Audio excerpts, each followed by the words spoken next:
8 अगस्त 1995 की सुबह के करीब 11 बजे प्ले टाइम कोक के फैक्ट्री में सब कुछ बिल्कुल ही नॉर्मल था।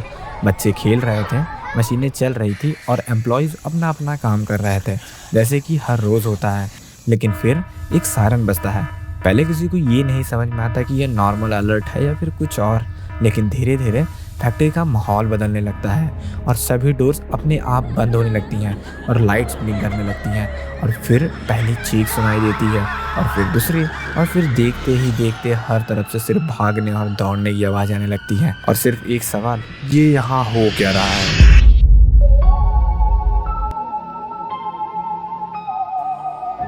ये कहानी शुरू होती है इलियट ल्यूडिंग से।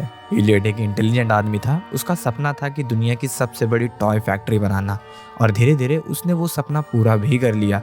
लेकिन एक प्रॉब्लम थी, वो अपने काम में इतना बिजी हो गया था कि उसने अपने परिवार को समय देना ही बंद कर दिया। और इसका कारण ये हुआ कि उसकी बीवी ने उसे छोड़ दिया और उसका तलाक हो गया। और इलियट अपने एक दुख से उभर ही रहा था कि तभी उसकी जिंदगी का सबसे बड़ा दुख उसके ऊपर आ जाता है। इलियट को सबसे बड़ा झटका तब लगता है जब उसकी महज 6 साल की बच्ची की मौत हो जाती है।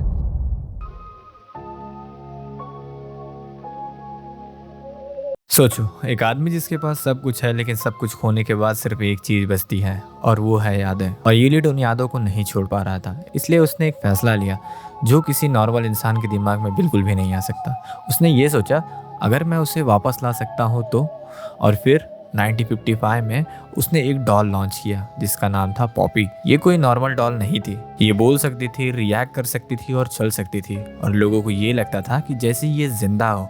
लेकिन असली बात किसी को भी नहीं पता। कहते हैं यूलियट ने एक स्पेशल केमिकल बनाया था जिसका नाम था पॉपी जेल, और उसने अपनी बेटी के बॉडी पर ही एक्सपेरिमेंट किया ताकि वो उसके लाइफ को उस डॉल के अंदर डाल सके। सच क्या है ये तो आज तक नहीं पता चला है, लेकिन एक बात क्लियर है कि पॉपी सिर्फ एक टॉय नहीं थी, उसमें कुछ अलग था जो कि यूलियट को ही पता है। यूलिट के बाद फैक्ट्री बदल गई। अब कंट्रोल उन लोगों के पास था जिन्हें सिर्फ रिजल्ट चाहिए थे। उनमें से एक था डॉक्टर हार्ली स्वेयर, एक और बहुत ही ज्यादा बुद्धिमान साइंटिस्ट, लेकिन इसके अंदर बिल्कुल भी इमोशन नहीं था। उसके लिए इंसान सिर्फ एक एक्सपेरिमेंट था। उसने ये सोचा कि अगर एक डॉल जिंदा हो सकती है तो कई और भी पावरफुल डॉल बनाई जा सकती हैं, लेकिन उसके लिए उसे चाहिए था रॉ मटेरियल। इसलिए उसने फैक्ट्री के नीचे एक जगह बनाई जिसका नाम था प्ले केयर।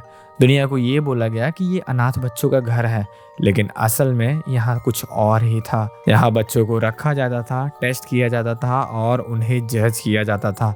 जो स्ट्रांग होते थे उन्हें रखा जाता था और जो फेल हो जाते थे वो वापस कभी नहीं आते थे। उनकी बॉडी को ऐसे ही फेंक दिया जाता था, और जो पास हो जाते थे उन्हें ले जाया जाता था आगे की एक्सपेरिमेंट के लिए। और धीरे धीरे फैक्ट्री में नए टॉयस आने लगे, हगी बगी, मॉमी लॉन्ग लेग्स, कैटनैप, ऐसे बहुत से पावरफुल डॉल जिनको मारना बहुत ही ज्यादा कठिन था। बाहर से ये सिर्फ खिलौने जैसे दिखते थे, लेकिन अंदर से ये बहुत ही ज्यादा पावरफुल थे। इनको हर चीजें याद रहती थी, ये हर चीजें महसूस कर सकते थे और हर चीजें देख सकते थे।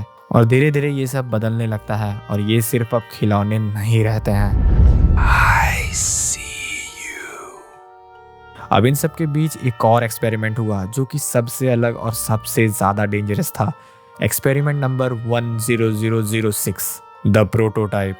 इसके बारे में बहुत कम लोग जानते हैं, लेकिन जो जानते हैं वो एक बात कहते हैं, ये बाकी सब जैसा नहीं था। ये समझ सकता था, ऑब्जर्व कर सकता था, और धीरे धीरे इसने सभी डॉलों पर अपना कंट्रोल लेना शुरू कर दिया, जैसे कोई सब कुछ एक प्लान की तरह है। उसके बाद प्रोटोटाइप ने सबको एक चॉइस दी, या तो कैद रहो या आज़ाद हो जाओ। और 8 अगस्त 1995 में उन्होंने अपनी चॉइस ले ली। अब उस दिन के बाद फैक्ट्री बंद हो गई, सब कुछ चुप हो गया, जैसे कुछ हुआ ही नहीं था। लेकिन 10 साल बाद एक मैसेज आता है, बस एक लाइन, हम अभी भी यहाँ हैं।